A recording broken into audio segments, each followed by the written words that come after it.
There's Captain America. There's Iron Man. Whoa, look at that new guy. Who's that? Underoos? That's my cue. I gotta go. I was in a fight with Captain America and I stole his shield and I threw it at him. What the hell? He's big now. I gotta go. It was the most amazing thing that's ever happened. So Mr. Stark was like, hey, Underoos. And I just sort of flipped in. Hey, just a second. Coming. Hey. We have thin walls here. The rich and the powerful, they don't care about us. We have to pick up after them. We have to eat their table scraps. These alien bastards are tough. You gotta use the stuff they use. The world's changing. It's time we change, too. So when's our next retreat? What, next mission? We'll call you. I think with a little more mentoring, could be a real asset to the team. That's not a hug. I'm just grabbing the door for you. Oh, all right, kid. Good luck out there. Someone is collecting stuff from Avengers battles and building these crazy weapons.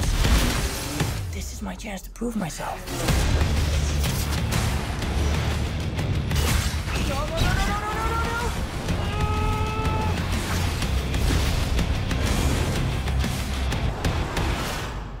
What if somebody had died tonight? Different story, right? Because that's on you. I wanted you to be better. 8 years without any trouble from those bozos up in Stark Tower. Then this little bastard in red tights shows up. And he thinks he can tear down everything I built. I've got a plane full of brand new Avengers weaponry to load up. We're gonna put him out of business. We're gonna take everything they got.